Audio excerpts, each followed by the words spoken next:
Welcome to the Notary Educators with Kimmi YouTube channel. Hosts Kimmi and Jeff Nunnally, along with Alexis Franklin, share expert insights to help you launch and grow a successful mobile notary business, no matter what state you are commissioned in. Learn how to become a top-notch loan signing agent and get answers to common notary questions. Explore our all-inclusive $47 monthly training library, plus live weekly online coaching sessions with courses on general notary work, wedding efficient services, remote online notary, ink fingerprinting, apostille, translation services, and I-9 completion.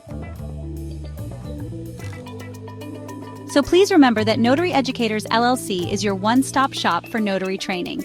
Now sit back and watch Kimmi and crew, and don't forget to subscribe to the Notary Educators with Kimmi YouTube channel for more tips. Take your notary business to new heights. So yes, Ramona, they do recommend it.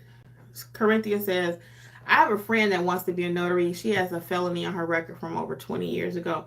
Do you think that would show up on her background check? Probably.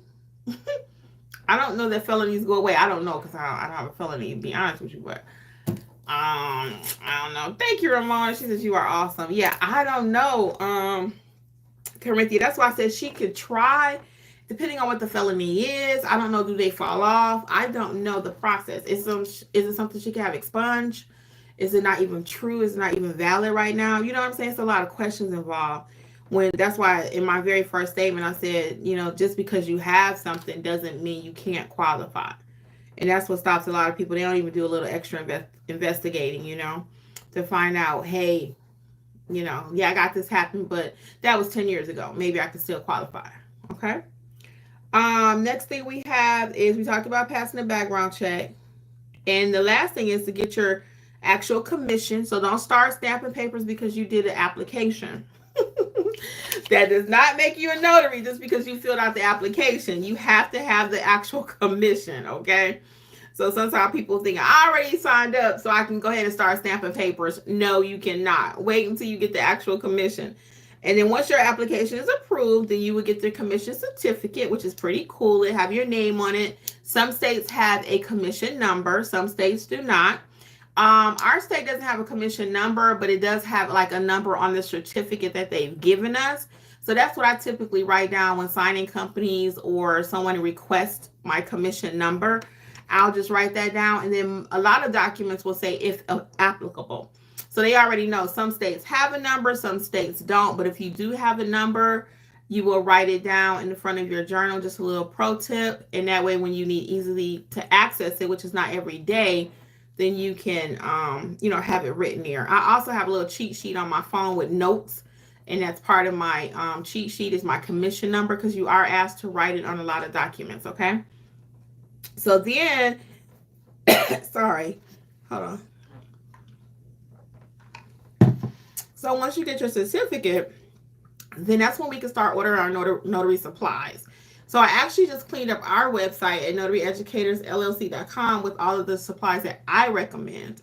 And you don't have to buy all of them at once because you don't need all of them to get started. But I do have everything just about I have in my bag over there on the website. And I'm going to do another notary supply video what's in my bag because like I have the arthritis ink pens on my list. And people say, what do I do with this? Because it's a chunkier ink pen for your clients that are older. So I'm going to actually do a whole nother notary bag. I'm going to write myself a note. And I'll pull out my bag and explain why I have certain things on the list. Okay. There we go. So then, so you get your notary supplies. Make sure some of them are state specific. Of course, your notary stamp will be. Some notary stamps do have your commission number on it. Others do not. It's based on the state. Okay. Also, people will ask me all the time, should I get, well, they don't ask me, but I usually tell them. And I've had it asked a few times, should I get a round stamp or a rectangular stamp? I always recommend rectangular because the round one doesn't fit all size documents, okay? So I recommend get a rectangular stamp. That's more of a square, and it's a little smaller. The round one will not fit everything. It will not. You will have that stamp rolling off the side of the paper. And then you'll be like, what do I do with this? So get a rectangular stamp. Now, I do have more than one. That's one more recommendation I'll give you on this, and I'll take some of your questions.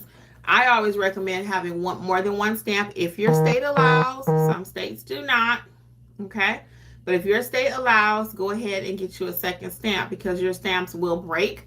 You will run out of ink. A lot of things will happen while you're out there in these notary streets. So I always say have two. Okay. So I actually have three. I have a round. I have, I actually have two squares, a round, and then I have an embosser. Okay. So you don't have to have the embosser. I hear a lot of people say, that's, oh, you don't need that. That's old school. Your older clients and those that really know about notary will want to see that little gold seal on their documents. It's not a requirement. You don't have to have it, but I recommend it. And I always tell you what to do to shine out there in these notary streets. Okay. So what questions do you all have for me today? I'm done. So I'm going to recap your 5 steps to becoming a notary, and then you can feel free to ask me any questions you have for a few minutes. So you're going to check your eligibility requirements for your state. Typically, that's being 18, being a resident, and no felonies, but there are exceptions to every rule. Number 2, you're going to make sure you take a great notary training course. Your state may require it. If they don't, or even after you've taken theirs to get your commission, check us out at notaryeducatorsllc.com. The next thing is going to be to submit that application, wait for approval, get your background check if required, and then get your notary commission from the state. Then you can start stamping, and then get you some supplies. And then we're ready to go. All right? Then you're going to come back to notaryeducatorsllc.com, and we are going to help you with your training and help you to build out that business. All right? So what questions do you all have for me today? What are we talking about? Because that's all I got. And I'll answer a few questions, and then I got a few projects that I am working on. So I'm going to go do a little bit more work today. And that's going to be it from me.